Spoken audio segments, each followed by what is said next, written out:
మనలో చాలామంది ఫ్రిడ్జ్ని ఎలా వాడుతూ ఉంటారు?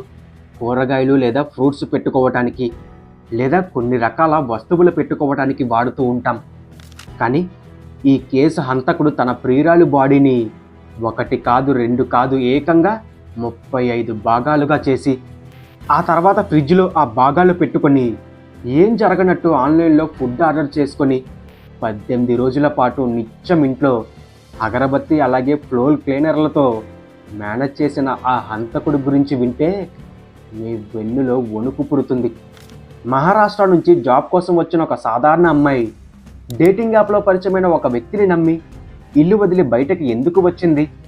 6 నెలల క్రితమే చనిపోయిన అమ్మాయి రీసెంట్ వరకు సోషల్ మీడియాలో ఎలా బ్రతికే ఉంది? అసలు ఆ ఢిల్లీ ఫ్లాట్లో ఏం జరిగింది? ఈరోజు మనం ఈ వీడియోలో పూర్తి విషయాలు తెలుసుకుందాం. వీడియోని ఎక్కడా స్కిప్ చేయకుండా పూర్తిగా చూడండి.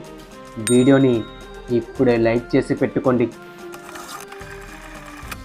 1990లో మహారాష్ట్రలోని వసాయిలోని ఎలక్ట్రానిక్ షాప్ నడిపే వికాస్ సుమన దంపతులకు శ్రద్ధా వాకర్ శ్రీజయ్ అనే 2 పిల్లలు జన్మించారు. పేరెంట్స్ మధ్య ఉన్న విభేదాల వల్ల శ్రద్ధ తల్లి వద్దే పెరిగింది. చదువు పూర్తయ్యాక స్నేహితులు ఉద్యోగాల కోసం ముంబై వెళ్లడంతో శ్రద్ధ కూడా 2018లో ముంబై వెళ్ళి హాస్టల్లో ఉంటూ ఒక కాల్ సెంటర్లో చేరింది. ఎప్పుడూ నవ్వుతూ కొత్త ప్రదేశాలు ఎక్స్ప్లోర్ చేయడానికి ఇష్టపడే ఈ అమ్మాయి స్నేహితుల సలహాతో ఆమె ఒక డేటింగ్ యాప్ని డౌన్లోడ్ చేసుకుంది. అందులో హోటల్ మేనేజ్మెంట్ చేసి చెఫ్గా పనిచేసి ప్రస్తుతం ఎంఎన్సి కాల్ సెంటర్లో పనిచేస్తున్న ఆఫ్తాబ్ అనే అబ్బాయి పరిచయం అయ్యాడు. శ్రద్ధ కూడా అదే కంపెనీకి జాబ్ మారింది. ఇద్దరి మధ్య స్నేహం క్రమంగా ప్రేమగా మారింది. 2019లోని శ్రద్ధ తన తల్లికి ఆఫ్తాబ్ గురించి చెప్పగా మతం వేరు కావడంతో వారు తీవ్రంగా వ్యతిరేకించారు. శ్రద్ధ మొండిగా ఇల్లు వదిలి ఆఫ్తాబ్తో కలిసి ముంబైలోని లివింగ్ రిలేషన్షిప్లోకి వెళ్ళింది. జనవరి 2020లో శ్రద్ధ తల్లి చనిపోయినప్పుడు ఇంటికి వచ్చిన బంధువుల నింద వల్ల అంత్యక్రియల తర్వాత మళ్ళీ ముంబై వెళ్ళిపోయింది. 2020 ప్రారంభంలో ఆఫ్తాబ్ ఇంట్లో కూడా ఈ విషయం తెలిసి తీవ్ర గొడవలు జరిగాయి. ఎవరికీ తెలియకుండా కొత్త జీవితం మొదలు పెడదామని ప్లాన్ చేసి మే 2022లోని ఢిల్లీలోని ఒక ఫ్లాట్ రెంట్కి తీసుకున్నారు. కాలక్రమంలో వీళ్ళిద్దరి మధ్య తీవ్రమైన గొడవలు అనేవి వస్తూ ఉండేవి. అప్పుడే ఆఫ్తాబ్ ఫోన్లో వేరే అమ్మాయిలతో డేటింగ్ యాప్లో చాట్ చూసి తరచూ గొడవ పడటం, నన్ను మోసం చేస్తున్నావా అంటూ కన్నీళ్లు పెట్టుకుంటుండేది శ్రద్ధ.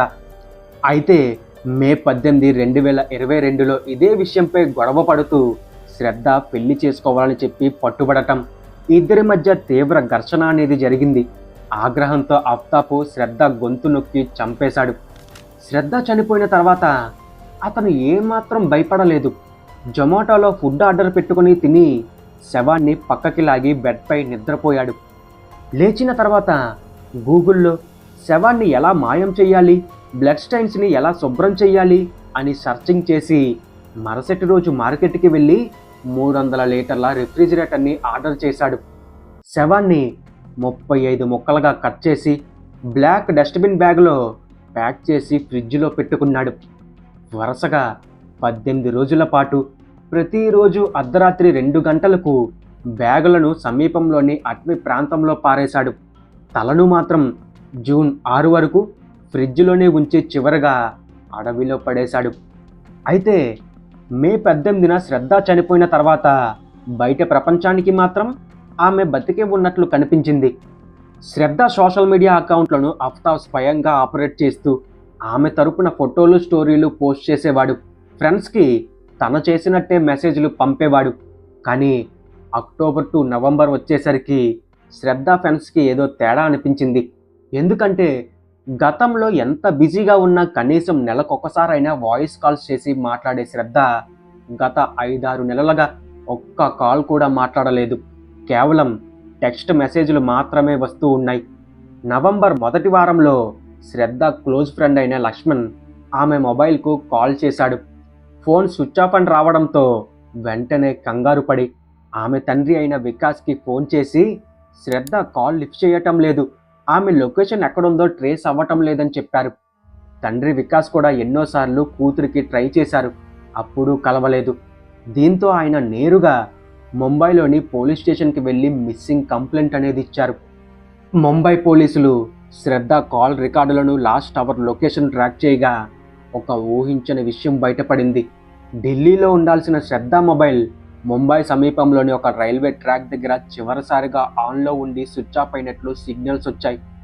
శ్రద్ధ చివరిగా ఢిల్లీ ఫ్లాట్లో ఉన్నట్టు తేలడంతో ముంబై పోలీసులు కేసును ఢిల్లీ పోలీసులకు అప్పగించారు. ఢిల్లీ పోలీసులు ఫ్లాట్కి వెళ్ళి తలుపు తట్టారు. పోలీసులు శ్రద్ధ ఎక్కడా అని అడగగానే ఆఫ్తాబ్ ఏమాత్రం తడబడకుండా, కొన్ని నెలల క్రితమే మా ఇద్దరి మధ్య గొడవ జరిగింది. తను నన్ను వదిలేసి బ్యాగ్ సర్దుకొని ఎక్కడికో వెళ్ళిపోయింది. అప్పటి నుంచి నాతో టచ్లో లేదని చాలా కూల్గా అబద్ధాలు చెప్పాడు. మొదట పోలీసులు ఇంటర్ రిలేషన్ వల్ల కుటుంబ సభ్యులే ఏమైనా చేశారేమో అని అనుకున్నారు. కానీ ఆఫ్తాబ్ కాల్ డేటా రికార్డులు చేతికి వచ్చాక అసలు నిజం అనేది బయటపడింది. ఆఫ్తాబ్ శ్రద్ధ వెళ్ళిపోయాక ఆమెతో మాట్లాడటానికి ఎన్నోసార్లు ట్రై చేశానని చెప్పి పోలీసులకి చెప్పాడు. కానీ కాల్ రికార్డుల్లో మాత్రం గత 6 నెలలుగా ఆమె నంబరుకు ఒక్కటంటే ఒక్క కాల్ కూడా చేయలేదని తేలింది. ఇంకో పక్క శ్రద్ధ అకౌంట్ నుంచి తన అకౌంట్కి మే 26న 54,000 ఆన్లైన్లో ట్రాన్స్ఫర్ అయినట్లు పోలీసులు గుర్తించారు. ఈ 2 బలమైన ఆధారాలతో పోలీసులు ఆఫ్తాబ్ని పోలీస్ స్టేషన్కి తరలించి తమదైన శైలిలో ఇంట్రాగేట్ చేయటం మొదలుపెట్టారు. ఆ 300 లీటర్ల ఫ్రిడ్జ్ వెనుక దాగున్న 35 భాగాల భయంకరమైన నిజాన్ని ఒప్పుకోక తప్పలేదు.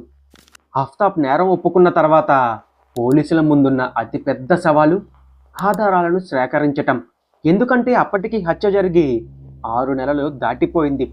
పోలీసులు ఆఫ్తాబ్ని కట్టుదిట్టమైన భద్రత మధ్య ఆ దట్టమైన అటవీ ప్రాంతానికి తీసుకొని వెళ్లారు. రోజుకు 2 బ్యాగులు చొప్పున అర్ధరాత్రి వేళల్లో ఎక్కడెక్కడ విసిరేశాడో గుర్తించేందుకు పోలీసులు ఫోరెన్సిక్ నిపుణులని డాగ్ స్క్వాడ్తో కలిసి రోజుల తరబడి అడవిని జల్లెడ పట్టారు. ఆ గాలింపుల్లోని దాదాపు 13 మానవ ఎముకలు లభ్యమయ్యాయి. అయితే ఆ ఎముకలు శ్రద్ధ వాకర్వే అని రుజువు చేయటం కేసులో అత్యంత కీలకంగా మారింది. పోలీసులు ఆ ఎముకలను సెంట్రల్ ఫోరెన్సిక్ ల్యాబ్కి పంపి శ్రద్ధ తండ్రి అయిన వికాస్ వాకర్ డిఎన్ఏతో సరిపోల్చారు. చివరికి ఆ ఎముకల డిఎన్ఏ శ్రద్ధ తండ్రి డిఎన్ఏతో 100% మ్యాచ్ అయింది. అంతేకాకుండా ఫ్లాట్లోని కిచెన్లోని బాత్రూమ్ టైల్స్ కింద దాగున్న రక్తపు మరకలను ప్రత్యేక ఫోరెన్సిక్ కెమికల్తో గుర్తించారు. శాస్త్రీయ ఆధారాలను సిద్ధం చేశారు. నిందితుడు ఆఫ్తాబ్ను ఢిల్లీలోని తీహార్ జైలుకి తరలించారు. శ్రద్ధ కేసు మనకు ఒక భయంకరమైన విషయం చూపించింది.